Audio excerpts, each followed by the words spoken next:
One of the great ironies of life today is that over the last century or so, we've been living through highly mythological events. However, at the same time, the public has had their creative impulses so beaten out of them that people can't see it. The world today is a place of such staggering depth and beauty, but people's eyes have been trained not to see it. For an easy example, think of the enormous sword of Damocles that is the atom bomb.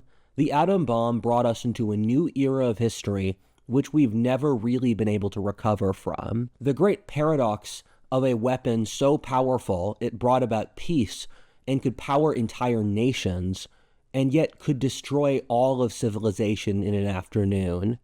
There's also the parable of the Russian Empire, a profoundly promising state which sold its soul to communism and lost everything that made it great.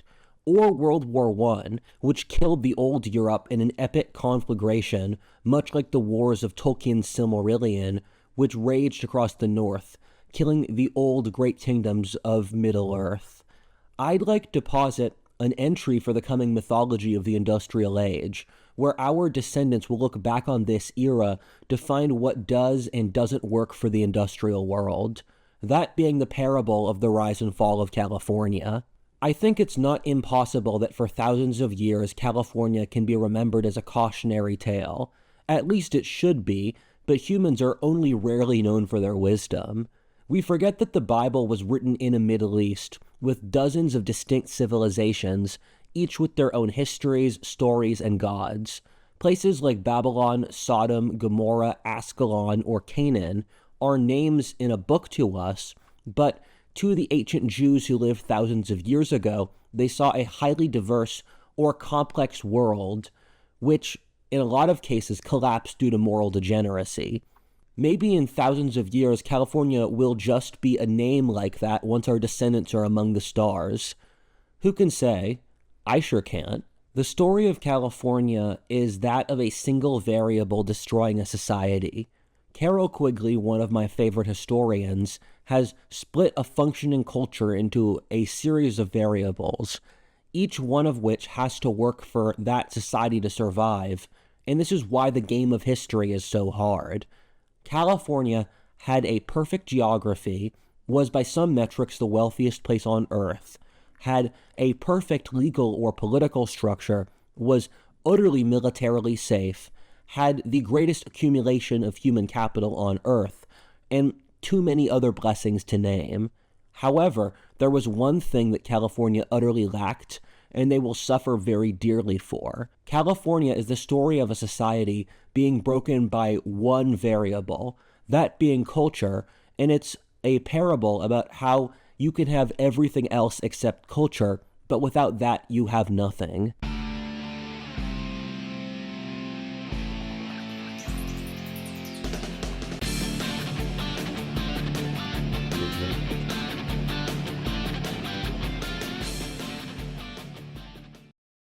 One of the reasons the left has dominated the institutions for decades is because the right, or the non-left, doesn't support art and music the same way the left does.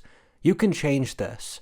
Diamond Day of Elite Fitria has announced the release of the band's second studio album since being blacklisted by leftists 7 years ago.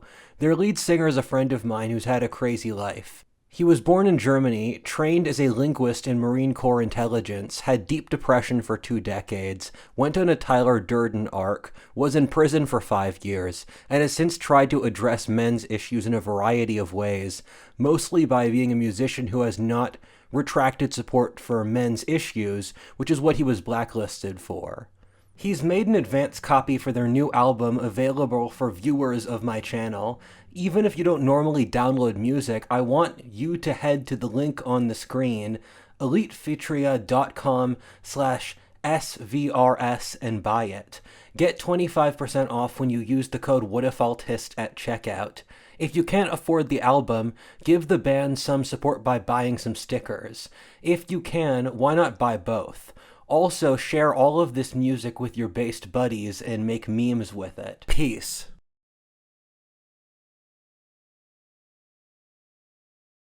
Part 1, California Today. I've wanted to make this video for years since I've had a strange relationship with California over the course of my life. Although I will say not an entirely negative one, since I do want to give this state justice where it's due. I've spent a few months in both Northern and Southern California, and I've gotten a pretty good vibe reading on the culture. I wanted to read a few more books on the culture, and since I went back to California for work purposes, I finally dusted off a few histories on the topic to get a good read on the state's history and culture. One of the intellectual points I've really been trying to hammer home over the years is that cultural differences inside America really do matter, and I'm going to argue even more so than those inside Europe today. The current narrative, which goes back to the World Wars era, is that America is a single country stemming from our shared history of the American Revolution, the Civil War, and World War II, in which internal differences are minor, where American is a constitutional identity stemming from our liberal values. I disagree. I think it's obvious that even if America became a military dictatorship now, throwing away the Constitution, which I'm not condoning, it would still be American because it wouldn't be any other culture. That means American is an ethnic and cultural identity, not a political one. This attempt to destroy the old American culture is part of the modernist project to erase any individuality to turn us all into the same global homo writ large. Until the time of the U.S. Civil War, Americans referred to their nation as a plural, or as a series of federated independent countries, that being these United States. It's also why our currency says e pluribus unum, or out of many, one. This implies that inside America there are separate nations which have their own right to identify in the same way that a European country would. The genetic differences in British Americans from the North and the South are comparable to those between different European countries, and it is as if there would be a desert or a mountain range on the Mason-Dixon line between the North and the South. I have an anthropologist friend who makes objective tests of cultural difference, where he says a Pennsylvanian is about as culturally different from a Californian as a German is from a Pole, which sounds reasonable to me. Culture is a complicated thing where on one level, a German is clearly very different from a Greek in language or history.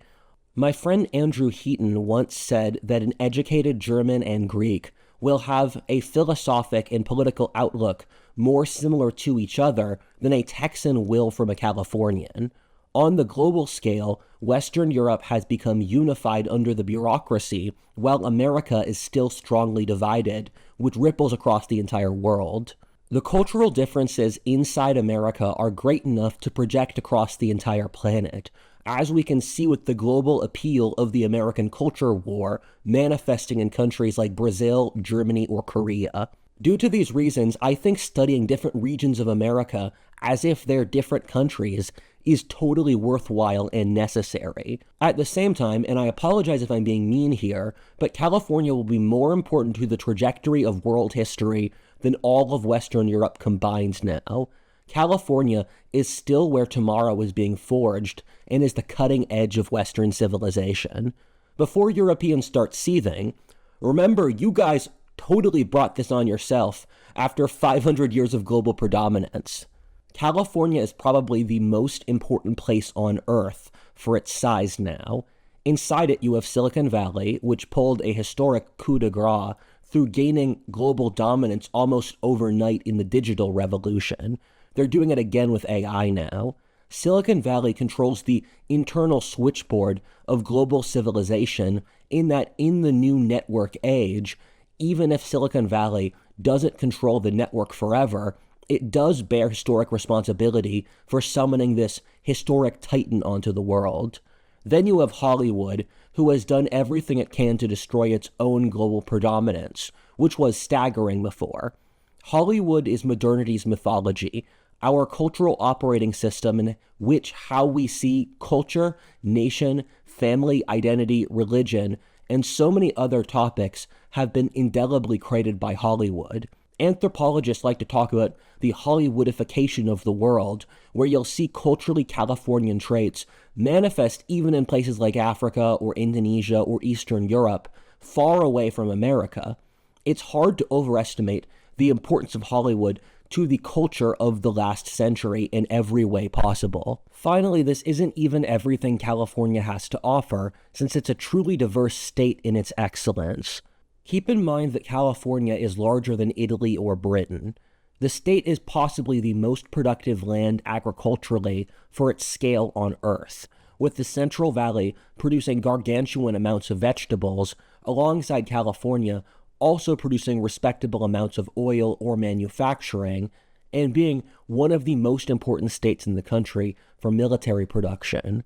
California became the state it did since America needed to produce its Pacific Fleet to fight the Japanese in World War II. California has a larger economy than every single nation in Europe besides Germany. I would split California today into 3 segments based off 3 dominant industries. The first being SoCal, based around Hollywood and the greater Los Angeles region. It's hard to talk about California's culture since it's so understated than most older societies where cultural differences were broadcasted, but it's still very real. Southern California is plurality Latino now, but is one of the most ethnically diverse places on Earth. There's a singer called Jhené Aiko who's a mix of Spanish, Dominican, Japanese, Native American, African American, German, Jewish, and Australian ancestry. I memorized the ethnicities of celebrities as a hobby, and I saw that, and I knew she could only be from Los Angeles, which was correct. I remember climbing on top of a mountain in a park in Los Angeles and seeing the enormous ocean of lights in every direction. An area the size of Connecticut, filled with endless urbanization. There's something beautiful and disgusting in it at the same time. Los Angeles was built off entertainment and the military, but it has a lot more than that going on. Los Angeles combines glamour with Philistinism. When I was in prestigious buildings in Los Angeles, I would always check the building materials, and they were practically never authentic.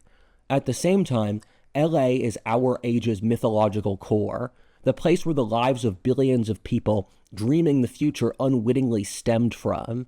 We have all become on some level Angelinos at this point. Then you have Northern California, based around San Francisco, which for non-Californians is actually in the middle of the state.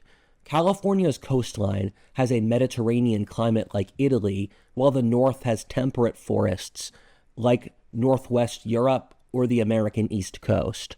Once you go inside the state, you have endless baking industrial agricultural plains like the Central Valley. On the edges are the godlike Sierra Nevadas, the moon-like deserts of Death Valley, or the Mojave, and the greatest trees on Earth, the redwoods which are thousands of years old. Nature gave California mythical geography, while the humans built ugly cement blocks. San Francisco feels like a natural desecration, where this beautiful bay, which should look like Marseille or Genoa, has been filled with ugly cement dicks descending from the sky. The roads are terrible in San Francisco, too. I see Northern California as the extension of the Pacific Northwest culture, which stretches up to Vancouver and Seattle. I would put the border between SoCal and NorCal at around Santa Barbara. Northern California is based off technological wizardry, not myth-making. San Francisco was the most important city on the American West Coast in the 19th century, emerging from the gold rush and then becoming the end of the Transcontinental Railroad as the regional headquarters. Silicon Valley emerged in the late 20th century due to the region's affable culture, which allowed creatives and cranks to congregate there, stretching from the mystic Alan Watts to the ultra-materialists who made the digital revolution. It's interesting to go around San Francisco because you see a place where a highly distinct subculture that would emerge nowhere else, where these tech nerds gained total cultural dominance with enormous wealth, and it feels like a sort of aberration in the simulation. Today, San Francisco is a racial mix of Latino, white, and Asian. It's one of the very few places in North America which passes a demographic tipping point for Asians, who only make up about 5% of America's population, which people always overestimate.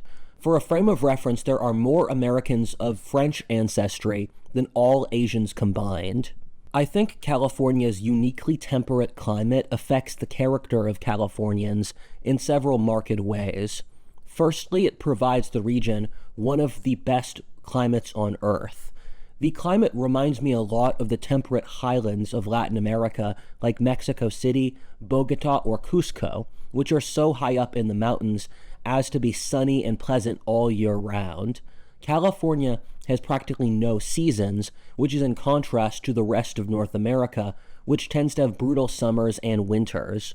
One of the great reasons for California's rapid rise was its weather. Secondly, on an anthropological basis, a lack of seasonality profoundly affects a culture. Societies with stark seasons, especially hard winters, promote cultures of planning and seriousness, which you can see in colder nations being wealthier than warmer ones around the world. California just doesn't have this pressure, while it also doesn't have the issues the American South did either, with horrible heat and disease. However, all good things come at a cost, in that Californians aren't tested by their weather. As an example, part of the reason California has such a large homeless population is that the good weather means you can live outside all year round. My best friend and I have a running joke that time moves differently in California due to the lack of seasons. It's like every day is on repeat in California since the weather is so static. I think this does affect how Californians see the world, with no looming time pressure on the horizon. I think California has to overcome the too good to be true nature of its geography by active force of will, which their culture hasn't been masculine enough to do. I think of the song Hotel California by the Eagles, about how people come out to Los Angeles, love its subdued seductiveness, but then get stuck there and realize they're miserable and they can't leave because they've already invested their lives there. I also think of the land of the Lotus Eaters, which had a quite comparable Mediterranean climate from the Odyssey, where Odysseus found a land in North Africa 3,000 years ago that was pleasant and seductive on the outside, but everyone was constantly high on a substance that was probably opium. Once people started staying in the land of the Lotus Eaters, you just stay forever and lose all sense of the outside world in time. This is what California feels like sometimes, where I think the lax stoner culture is at least somewhat a function of the climate. The final California is the interior, which everyone forgets, and does not have an equivalently pleasant climate. The two great coastal regions hog all of the external attention, but there exists another California off the coasts.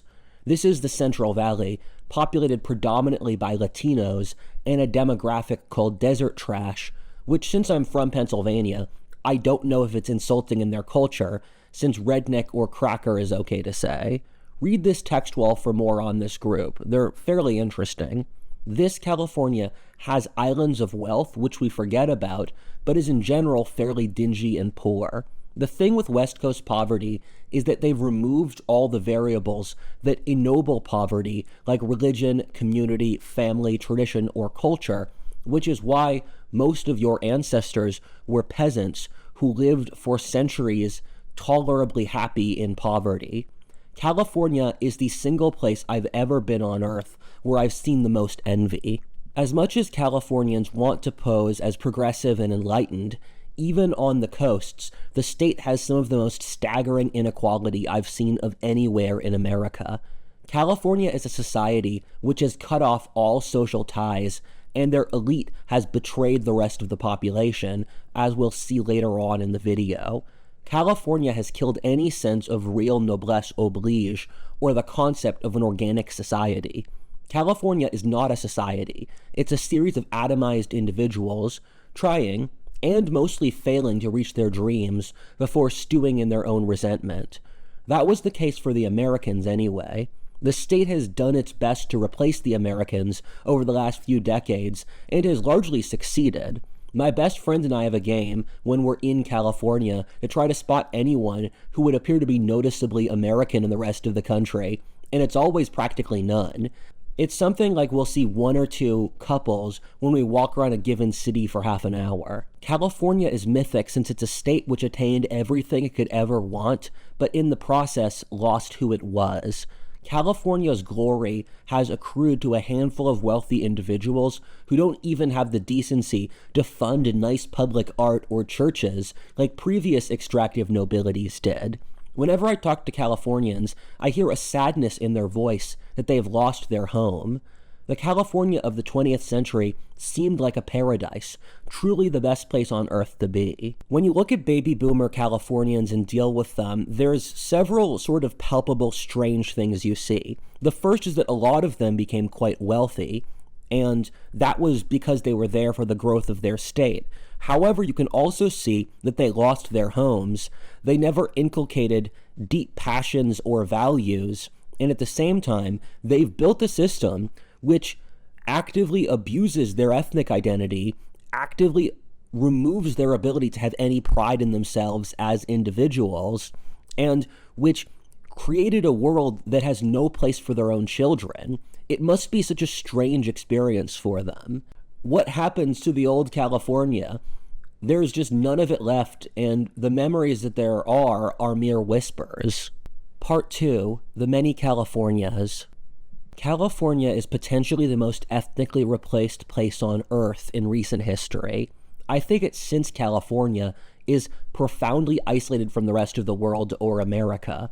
If you look at a demographic map of America, there's this huge gap between the 100th parallel in the Great Plains and California, which was even more exacerbated until very recently. On an anthropological basis, I think California is vastly more distinct from the rest of the country's culture than different subregions of the country are from each other. California, on a purely geographic basis, should have been its own country, and it's only a function of a very specific historic context that it was ever part of America. California has historically been a sort of mythic utopia you would hear about that would beckon you across the great horrors of the desert, mountain, and ocean. The place the heroes fight many monsters and survive close chases to ultimately find a peaceful, beautiful land with stunning women and good weather as a reward for the terrors of their journey. This worked until globalization, when California couldn't maintain this status for longer than a single lifetime because it hadn't built up the culture to survive in a globalized planet. California was one of the last places that the Europeans found in the Age of Discovery. The Europeans, with the Spanish of course being the first in the 16th century, but then later on, the English Sir Francis Drake stopped off in California in his voyage around the world. He said San Francisco was one of the most beautiful places he had ever seen, titling it New Albion. I wonder how he would have felt realizing that it would become part of an Anglo-Saxon civilization 200 years later. The Spanish finally established a colony in California in the late 18th century at the time of the American Revolution due to the pressure of the Russians coming down from Alaska. The Russians had a fort outside San Francisco called Fort Ross in the 18th century. The Spanish conquered the region pretty easily, using the Jesuits to maintain a pretty horrifying serf society on top of the native populations. This is how Los Angeles, San Francisco, San Diego, or Monterey started. However, California was a backwater of a backwater with only a few thousand people at most, sustained only by its total isolation. The natives of California were hunter-gatherers until the time of European colonialism, which was pretty rare in North America since California was too isolated to see the rise of agriculture. In a lot of ways, California's history is more like Australia's than the rest of America, and this is one of the ways that's true. However, the natives were also fairly densely populated since the land is so fertile in fruits, seafood, and hunting that they could sustain a lot of people off the land. I'm generally very hesitant to call native cultures Edenic, since most were very much not, but this is one of the very few examples it could be true in. California had an insane amount of linguistic diversity, with the greater Los Angeles area having at least hundreds of languages. The white conquest of California for both the Spanish and later the Anglo-Americans was one of the most brutal of any state in North America. The Spanish practically enslaved the Native Americans, with their fathers being some of the worst in Spanish America. The Spanish, as was their normal MO, created enormous, very lightly populated, aristocratic holdings the size of East Coast states like Delaware or Rhode Island. The economy, much like a parallel Spanish colony, Argentina, was totally dependent off ranching and cattle herding.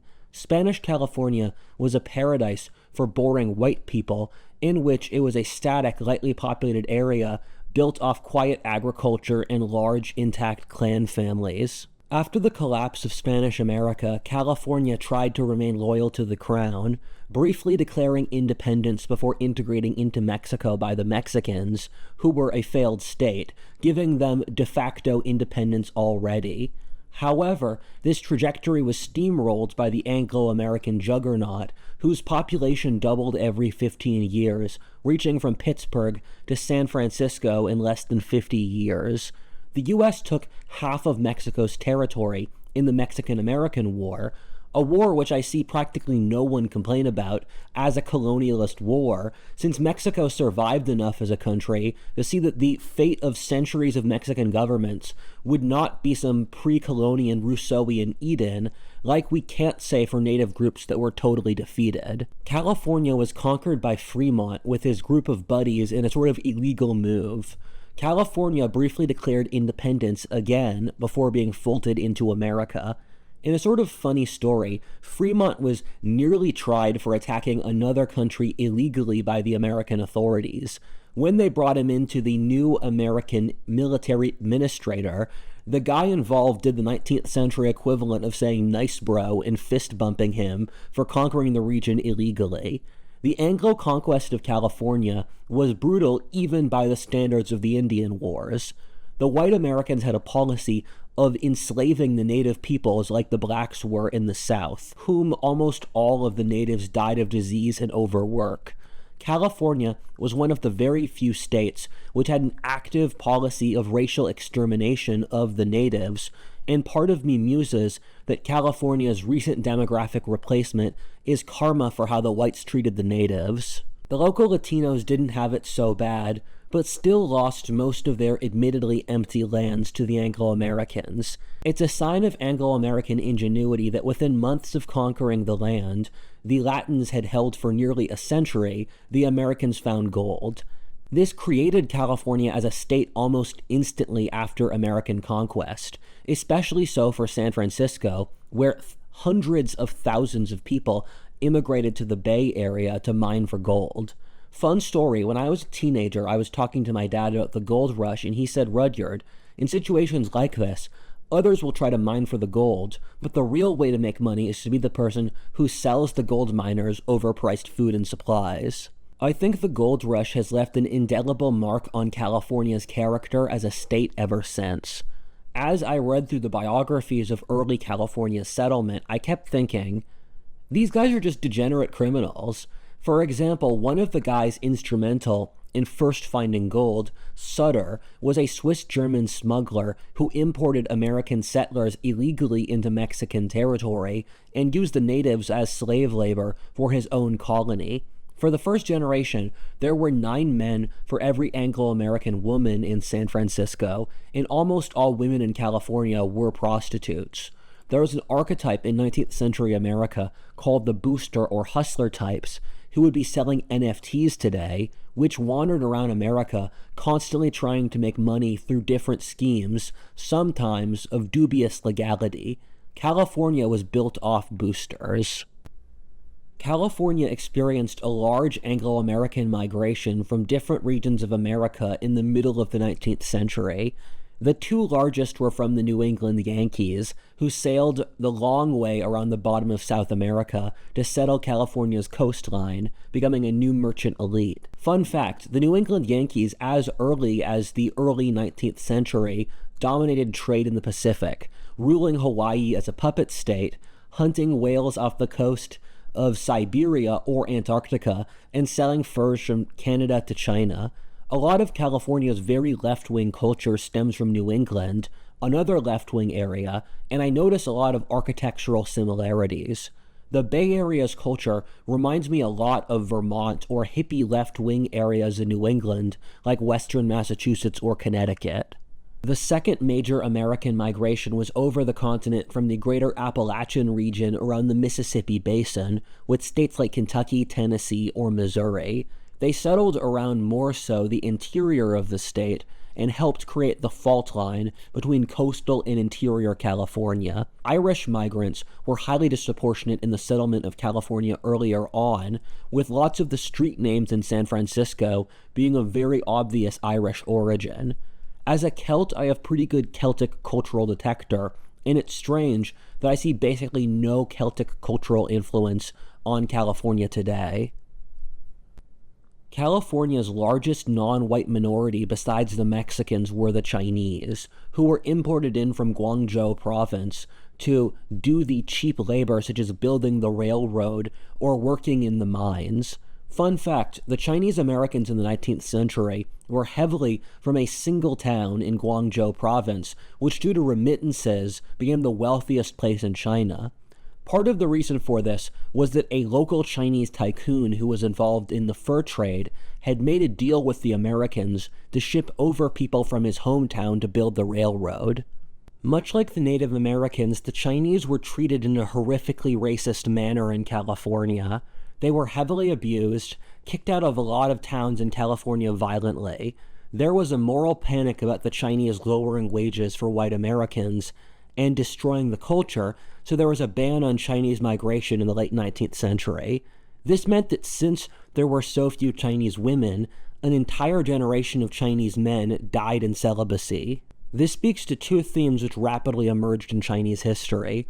All the histories of California I've read speak of the chaos of the 1870s, one of the hardest decades in California due to the rise of the railroads, built off Chinese and Irish labor, which finally connected California to the eastern part of the nation. This indelibly totally changed California's relationship to the world, in that it was no longer some hidden paradise on the other side of the world, but somewhere which was quite easily accessible. This became both a blessing and a curse to California.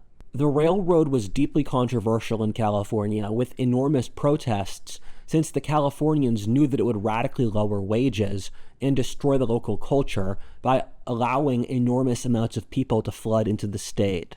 This was correct. However, this was needed for California to rise to the behemoth it later became. It did result in the rise of the duality which has powered Californian history, or that between the degenerate socialists and megacorporations, which we will explain in the next segment. Part 3, California's Duality and No Culture. In reading the histories of California, I like to jokingly say that 1900 is the year that the author becomes a homosexual. What I mean by that is that before that year, the authors can be critical of all the sides involved, but after then they start glazing the formation of the current leadership class, which now leads California. Almost all historians of California have at least some leftist slant, which I think is predictable given the state's politics, but it does bleed through into the narrative. In their books, the megacorporations of the 19th century were bad, and the megacorporations of the 20th century were good, since the first were right-wing and the latter left-wing.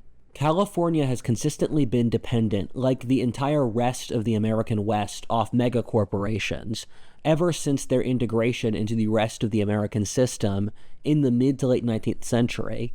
If you look at a genetic map of America, you see that the Albion seed groups descending from Europe to the East Coast into the middle of the Great Plains uninterrupted. However, the old cultures of the American East couldn't survive in the desert or mountains of the West. The American empire in the West is dependent on enormous infrastructure projects to support an Anglo-Saxon civilization not evolved for these dramatic territories. This includes the Transcontinental Railroad, the enormous aqueducts which bring water hundreds of miles, the irrigation systems pulling from literal underground seas or aquifers, or modern militaries to subjugate the region rather than militias like back east. This has meant that in order to bridge the scale, the American West has been dependent on megacorporations to operate on this size. For its entire history, going back to the Spanish, Californian agriculture has been dependent on huge mammoth operations of tens of thousands of acres. The railroads had an absolute throttle on the American West's trade and exploited this to the enormous resentment of the public, since they had a monopoly on the ability to trade goods with the rest of the country. The exploitive Californian company had been a feature since the 19th century. This has resulted in moral authority in California coming from socialist organizers who resisted corporate power. If you think about the culture Hollywood propounds, it's highly socialist, since it's intuitive to them that fighting the megacorporations is good. Keep in mind that in the South or the Rust Belt, moral authority still resides in religious authorities. Socialists started to gain power over California in the early 20th century, especially with labor unions. The socialists in California had a strong, rebellious, degenerate edge stemming from the gold rush culture. However, there was a third player in this equation, one which ultimately lost, that being the society. A society is an organic whole which forms in a certain region full of the social interactions of everyone involved, which modernists or the left try to confuse with the government, which issues orders from above. California has had multiple attempts to form a society which have ultimately been destroyed by the alliance of the degenerate socialists and the megacorporations, which became California's ruling coalition until the present, and then were sprung onto the rest of the world. To go through California's demographic replacements, the first were the arrival of the natives, and after them the Spanish.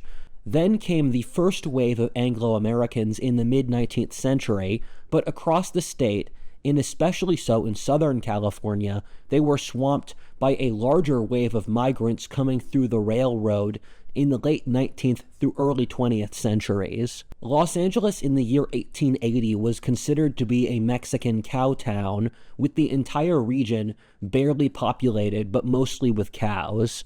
The creation of the Southern Railroad, connecting Los Angeles to the rest of the country, caused a huge wave of migration from the Midwest. My mom's family is from Nebraska, and according to 23andMe, the place in the world where I have the most relatives is Los Angeles due to this, although no one in my close family lives in California. These migrants left the stultifying culture of the Midwest and saw California as a near abroad, a mildly exotic place which was still American. They were known for their uprightness, smarminess, and gullibility, as Los Angeles became a city of suburban yards and cults. Many were pulled away by the enormous droughts of the Dust Bowl and economic failure of the Great Plains, which caused the region to today have 1/3 less people than it did a century ago. The California of the World Wars was almost entirely unrecognizable to that which exists today. I have a friend who is a former congressional representative of Burbank, who was from an old Californian family, and he talks a lot about how the Los Angeles of today is utterly indistinguishable from when he was a child. Los Angeles was a Midwestern, conservative, highly Presbyterian, 90% white place. The counterweight of the Midwestern social conservatism nearly formed a distinct regional society rooted in the earth but ultimately failed. This society was genuinely pretty racist, with lots of areas of Los Angeles practicing a version of de facto segregation, like what you would see in the South. Part of the reason, in my opinion, was just that the land of California is not suited for that type of culture. Another was that it was near impossible to form authentic culture in the 20th century due to modernity and the enormous wealth of that era. California didn't become another Omaha, but rather somewhere else that's hard to articulate. The reason I made the modern civilization video is that when I was staying in California, it didn't feel like it belonged to any given civilization, since there were practically no distinguishing European features that would show it to be part of Western civilization, but it also clearly wasn't Latin or Asian either. California is an experiment in a society founded off 20th century modernist principles. I think a key theme here was Hollywood, which became the largest industry in Los Angeles, creating enough cultural power to change the entire world alongside the city. When I asked my Californian politician friend for the singular variable which changed the old Los Angeles, his reply was Hollywood. Fun fact here, there are multiple stories for the origins of the name Hollywood, so read the text wall here if you're interested. Hollywood is complex, and so I don't want to shove it into an easy moral box. Too many conservatives will just write it off, but it's generated more cultural power, possibly helping beat communism or terrorism more than we know. Our worldview is also based on Hollywood, and some of the greatest artistic masterpieces ever made were produced by Hollywood. However, its core issue is that due to the lack of culture, it can't maintain its quality control longer than the first few generations of auteurs, which is a broader cultural issue in California. Hollywood, due to the way the industry works with its sheer scale, operates like a Renaissance court where pleasing key figures determines everything, breeding a low-trust, hyper-feminine culture. California is probably the most feminine society in human history. Whenever I visit the state, it strikes me immediately. People in California want to get along on the outside, but beneath it is relentless relational warfare for status. I've been backstabbed by Californians so much more than any other region of the country I've dealt with that I can't ignore this. The thing is, it's a very different type of feminine than most feminine societies anthropologically, like the longhouse cultures of Southeast Asia or Peru. Those were archaic societies rooted in the earth with Pachamama, while California is an artificial society stemming from a hyper-masculine, larger America, which protects them from external threats, thus allowing California to develop artificially as a culture, where I would say California is in competition to be the most artificial society in the world today. Artificial cultures are ones which did not develop out of their own land and history and cannot survive outside of the protection of other cultures. If you forgive me for being more schizo than normal, Venus in the Greco-Roman tradition was the goddess of lust, desire, illusion, addiction, and beauty. When I think of Los Angeles or California in general, it's very much Venus energy in that it's built around creating the pleasant illusion that is cinema. An issue for California psychologically is that its major industries don't touch physical reality, including software, Hollywood, or government contracts, and California attained wealth so quickly that they're very liable to fall into delusion since their entire state's history has gotten better for as long as anyone can remember. As a person from the Rust Belt, where things have just gotten worse for as long as anyone can remember, this feels very strange to me.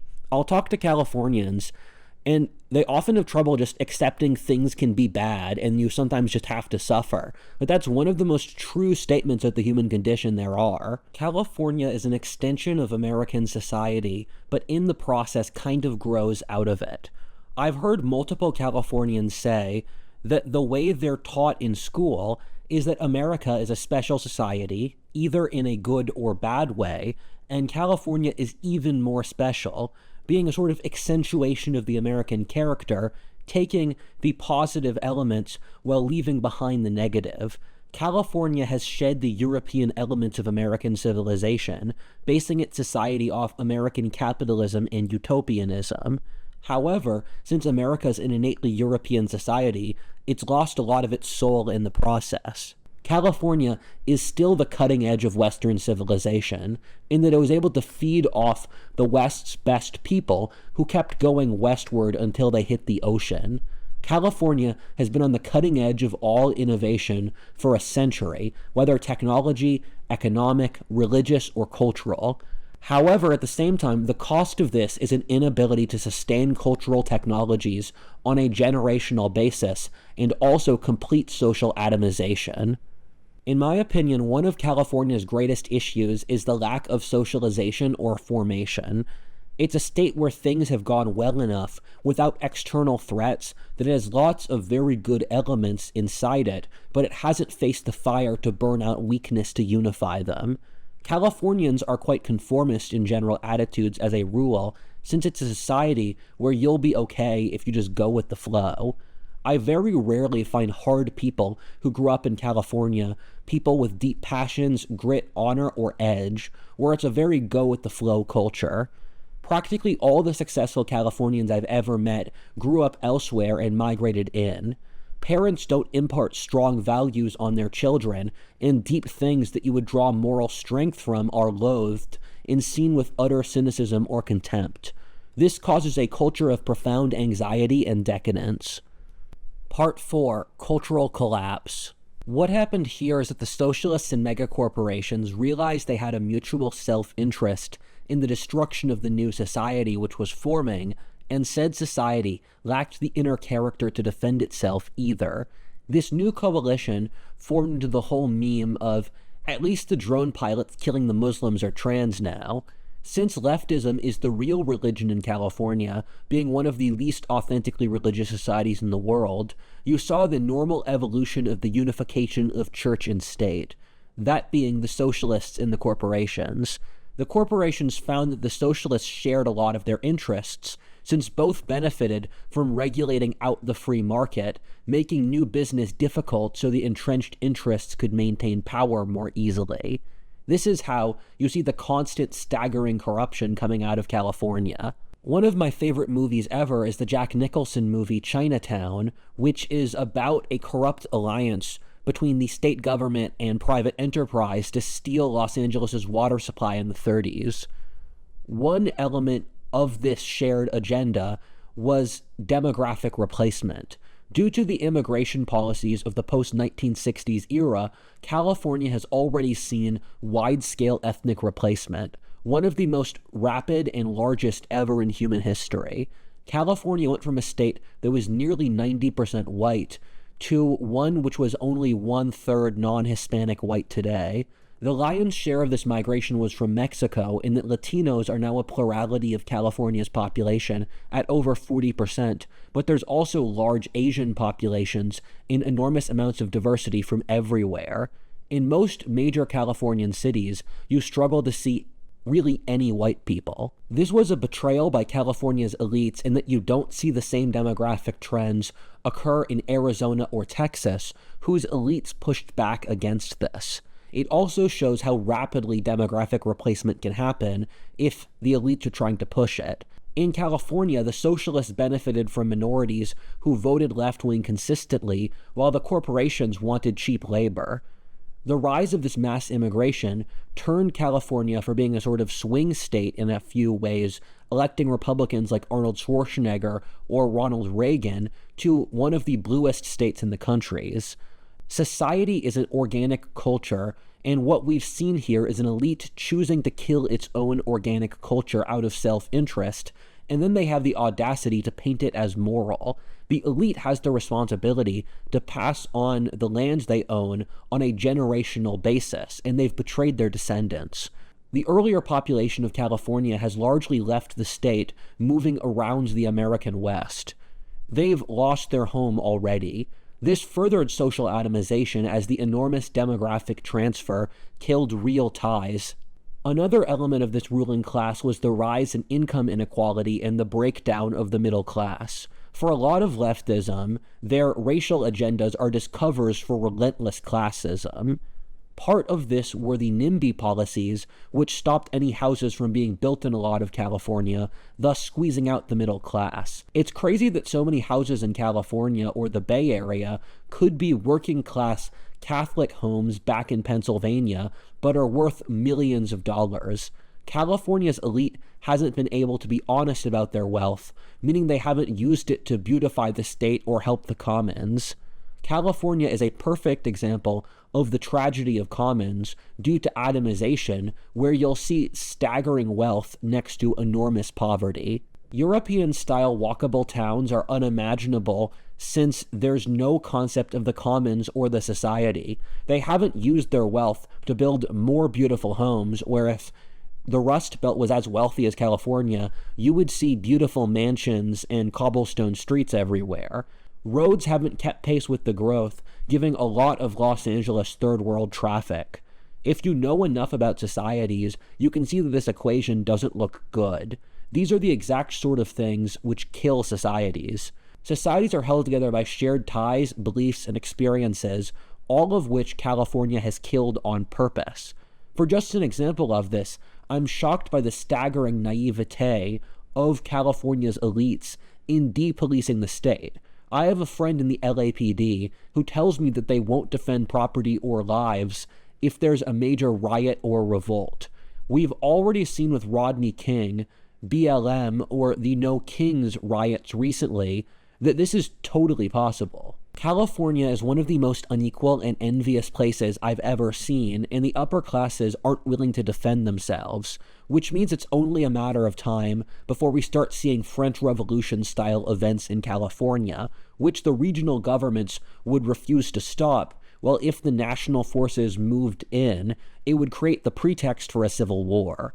The worst thing is that if there's a conflict like this, I can't imagine that Californians would have the strength or shared ties to band together and fight back, which would just likely cause a negative spiral of crime and rebellion. This is the state which already refuses to evict the homeless for reasons I don't understand, and is publicly pushing civilizational suicide already. The reason I started raising the alarm about Mouse Utopia was when I was part of Los Angeles influencer circles. The psychology of Gen Z Angelinos was so broken that the only way I could explain it anthropologically was Mouse Utopia. Hell, in San Francisco with Sam Altman, who is fairly openly supporting using AI to replace the human race with superior machines, was able to get the funding of the Californian elite like Google or Apple alongside the US government. This shows a staggering naivete, which is very worryingly added on top of subconscious civilizational suicide. California wants to die as a state, and it's already using all of its power to commit cultural suicide, which has been going on for decades. As I go around the Bay Area, I find places which are ostensibly the wealthiest places on Earth, with downtowns totally empty and boarded up, which isn't a good sign. It demonstrates a level of very dangerous underlying delusion, and coming from Philadelphia, we saw this happen to us, where half of Philly is just empty due to similar issues with depolicing and social collapse. And it's crazy that these are places where rent is like $10,000 a month for a mediocre apartment, and they look comparable to uninhabitable ghettos in Philadelphia. I don't know how this is going to end, but I don't see any timeline where it ends well. Californians, please plan accordingly because I'm trying to help.